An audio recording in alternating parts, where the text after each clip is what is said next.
chiropractors have endorsed this channel. What's up, everybody? Welcome to another episode of Business Play. You want to see something cool? I mean, maybe cool, maybe just horrible for the environment. These are all of the Business Play scripts that we've done so far. Absolute monster.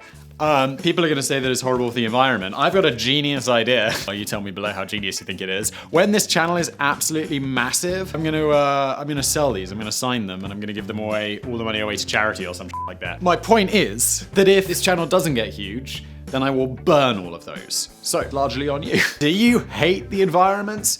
Anyway, this video is the 5 most misleading marketing claims ever. Thank you, Danny, for putting this script together. I'm Simon, I'm gonna read it and maybe make some quips. It is an accepted fact of life that some marketing tends to bend the truth a little bit, or quite a lot. Yeah, we've done a few videos before where companies were like, but this just turned out to be an absolute lie. When a marketing slogan promises that this product will change your life, you can bet your bottom dollar then it's gonna do nothing of the sort. Well, it's like any product will change your life. Like if you had, oh yeah, this hat is gonna change your life. I mean, technically it did, because now you're wearing a hat. Your life has changed. When a fairly pleasant drink claims to taste like nothing else on earth, you can reasonably assume it's probably going to taste a little bit similar to other fairly pleasant tasting drinks. And speaking from personal experience, Danny's personal experience, I can eat 3 shredded wheat without experiencing any major digestive difficulty. I can put a fruit pastel in my mouth without chewing it, and I've yet to hear a single shred of evidence that anybody physically sprouted wings after drinking Red Bull. Wait, I understand the last two, because I know those advertising campaigns. I don't know the first one. You can eat 3 shredded wheat without experiencing any major digestive difficulty. Wait, so their advertising is, if you eat 4 of these, it's gonna fuck you up. Makes no sense.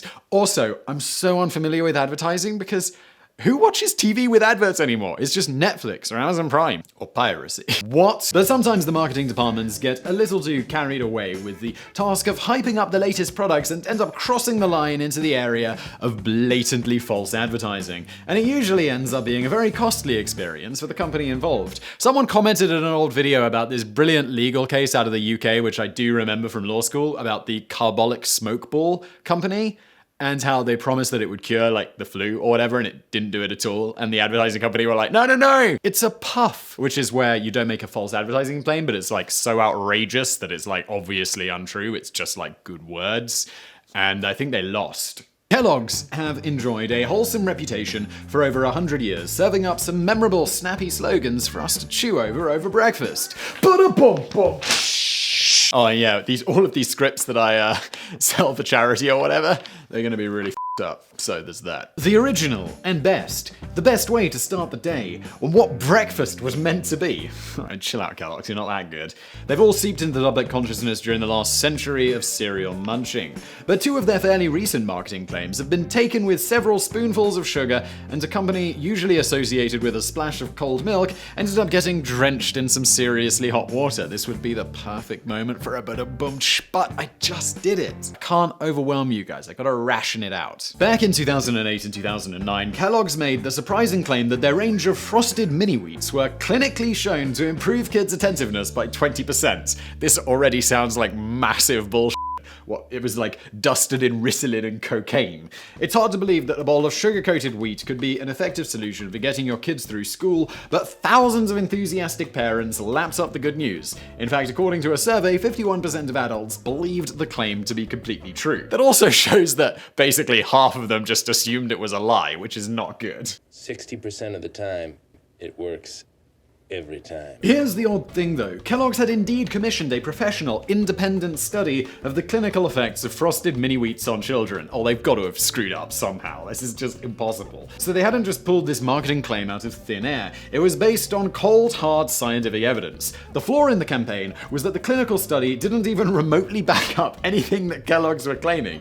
For starters, the study was based on comparing a bowl of frosted mini-wheats for breakfast against just a single glass of water, which seems a little odd. Yeah, because normally you'd have something for breakfast. Back when I was a kid, I'm pretty sure I would have been snoozing at my desk by mid-morning if all I'd been given for breakfast was a cheapskate glass of water. It's true. Like, as a kid, I was just thinking about this the other day, how insanely hungry I was. You know, you'd have like a big bowl of cereal for breakfast, juice, toast, then you'd go to school. I remember being absolutely starving by 11 o'clock, like first break. You'd be like, hit the tuck shop, can of Coke, chocolate bar, packet of crisps, toasty, and you'd eat all of this, and then like 1 o'clock would roll around, it'd be lunchtime, and you'd be like, starving again all throughout the day. But even then, the results didn't particularly go in favor of the breakfast cereal. Half of the monitored children showed no signs of improvement in attentiveness whatsoever, and only 1 in 7 children got a boost of 18% or more, which may have had nothing to do with their choice of breakfast anyway. So even when it was like no breakfast versus breakfast, the study was basically like massively inconclusive. Kellogg's were taken to court over the claims by 2 sets of disgruntled American parents, and were eventually forced to drop the dubious claim from their packaging and offer refunds of up to $15 for angry customers who had sadly discovered that Frosted Mini Wheats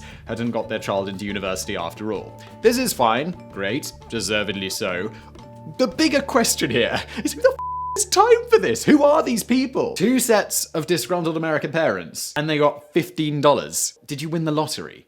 Did you inherit loads of money? The company must have been going through a hazy period though, as less than a year later they found themselves in trouble again. Yeah, let's call it a hazy period, or let's just call them ignoring what happened before and just deciding that it's acceptable risk. This time they were claiming that Rice Krispies now help support your child's immunity, and boasted that the cereal contained 25% of the daily value of antioxidants and nutrients, vitamins A, B, C, and E.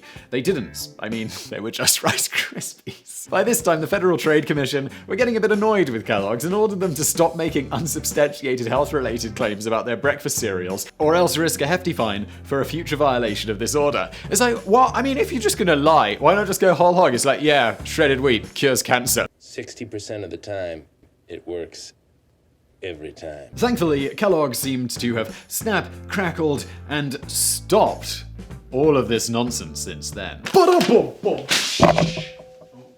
Fully knocked my microphone. I shouldn't be so enthusiastic. Kellogg's might aim to give you a bit of get up and go in the morning, but Skechers' ambition is to keep you on your feet for the rest of the day. Although fairly recent television campaigns featuring reality star Kim Kardashian claimed that Skechers' range of footwear did a lot more than that. One of the most watched commercials in America of 2011, mainly because it was shown in the advert break for the Super Bowl, featured Kim Kardashian pretending to ditch her personal trainer because his services were no longer required. Why? Because Kim had bought a pair of Skechers Shape-Up trainers. Bye-bye, trainer.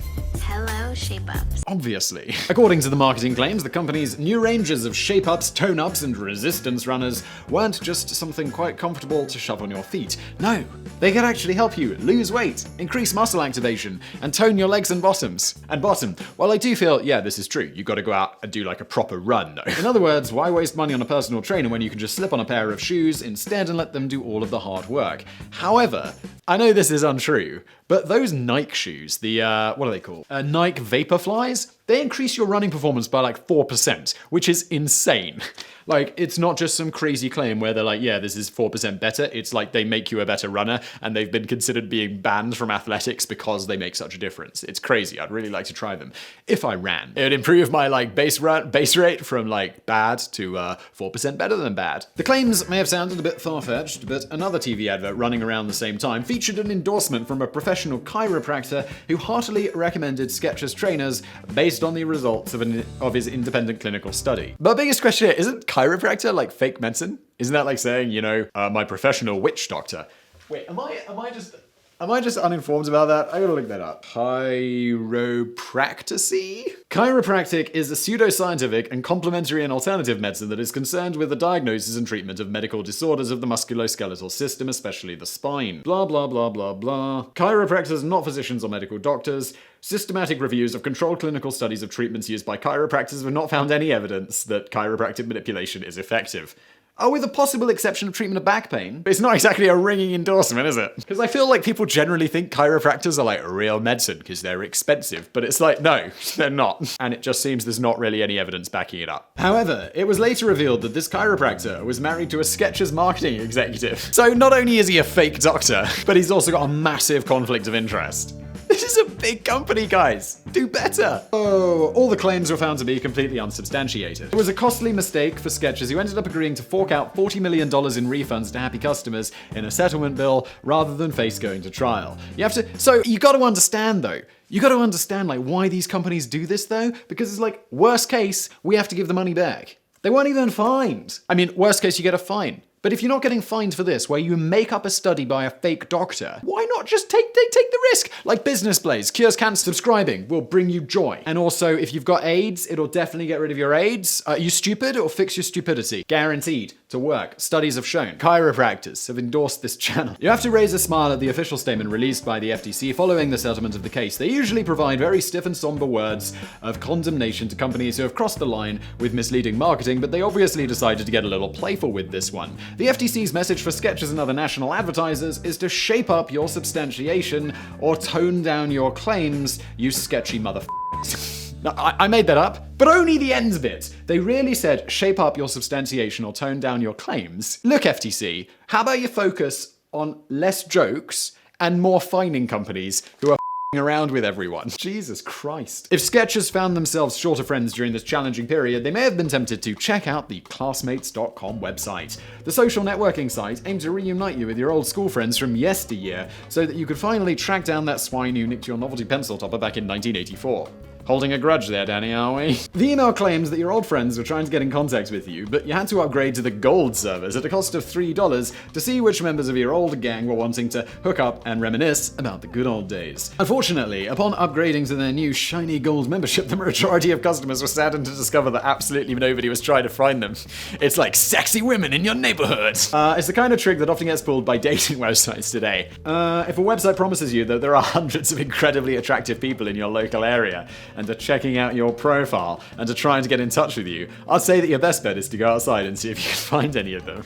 It's true. I also love it when you're like browsing a website and it's like sexy singles in your area and it's clearly a picture of America. It's like, guys, come on. Geo-targeting. It's a thing. I know nothing about online adverts, but I know it exists. One unhappy Classmates.com customer was a guy called Anthony Michaels from San Diego who filed a lawsuit against Classmates.com for false advertising and deception. Again, I gotta ask, Anthony, do you really have nothing better to do? The $2.5 million lawsuit, just complain to the FTA or whatever it was, and just be done with it. Don't have a lawsuit. It's just stupid. The $2.5 million settlement that, Jesus Christ, or maybe it wasn't, ensured that everyone who had been duped by the email campaign received a full refund. Okay, so Anthony doesn't even get $2.5 million. He gets everyone else their money back. Thanks, Anthony. You saved me $3. Brilliant. Which hopefully went some way to smooth over the disappointment that they had been completely forgotten about by their former school buddies. Finally, not every misleading marketing campaign is a warning not to believe everything you read. Sometimes it's a warning not to believe everything you can see with your own eyes. There's got to be a Photoshop one. And appropriately enough, the product I'm talking about is definitely eye cream from Procter & Gamble's Olay brand. The magazine advert from 2009 featured model Twiggy, who was then approaching her 60th birthday, showing off the benefits of the Wonder Cream, which claimed to reduce the look of wrinkles, for dark circles, and brighter, younger-looking eyes. Considering Procter & Gamble's usually high reputation for quality products, I'm sure definitely eye cream genuinely did provide some anti-aging benefits to those human eyeballs. I definitely hope so. It's got to be not the eyeballs, right? You're not putting this cream directly on your eyeballs, Danny. Come on! I certainly hope so, as they were charging about £25 for a tiny pot of the stuff. Yet that's wildly expensive. I'd be like, I was like moisturized the other day. I went into the store and I was like, moisturizer for men got expensive. It's like £6. And I was like, I'm just gonna get the cheapest stuff possible. As you may expect, Twiggy looked amazing in the advertisement, and you could have easily been forgiven for thinking she was approaching her 30th birthday rather than her 60th. The problem, the photograph had been digitally retouched to remove some of Twiggy's perfectly natural wrinkles around her eyes, because of course it had, which when you're trying to visually showcase the effects of your anti-aging cream, feels just a little bit like cheating. No, Danny, it feels a lot like cheating. Over 700 people complained to the Advertising Standards Authority. What are you doing with your lives? Let me just repeat that. 700 people in the UK. Was it in the UK? Yeah, ASA. In the UK had enough time on their hands to be like, that looks photoshopped. I'm gonna complain. Including the voice of Liberal Democrat MP Joe Swinson. Oh, these are the same people who write. I bet because she got a letter, someone wrote a letter to their MP. They weren't satisfied with just telling the ASA. They were like, I'm also gonna write to Mrs. Swinson. This is completely unacceptable. Joe Swinson went on to become the political party's leader. I'd say current leader, but considering the volatile and unpredictable state of British politics at the moment, it's perfectly plausible that Basil Brush will have taken over Joe Swinson's position while Simon reads this. Basil Brush is this, and yeah, he could do it. I'd vote for him.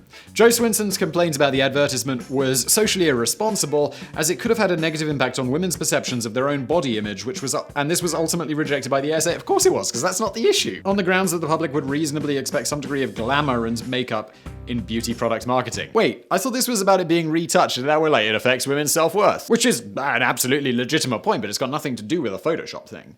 But the ASA did uphold a complaint on misleading advertising, as the digitally enhanced picture did represent a fair portrayal of what the product could achieve. Good ASA, at least you're on the ball, because everyone else was, people were complaining, this is misleading about women's beauty. And the ASA were like, well, yes, sure, but that's not against the law. But you know what is against the law? Photoshopping that.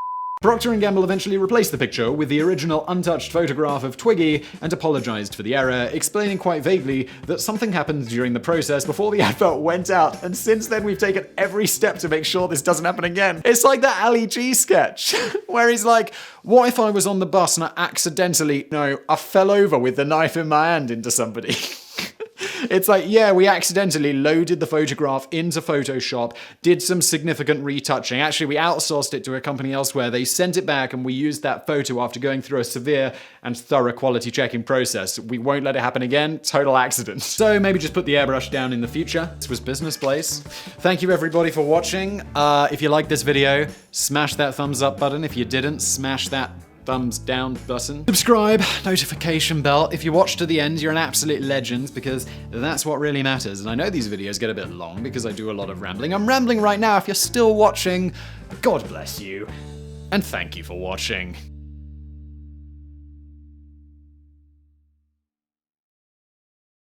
Are you stupid or fix your stupidity?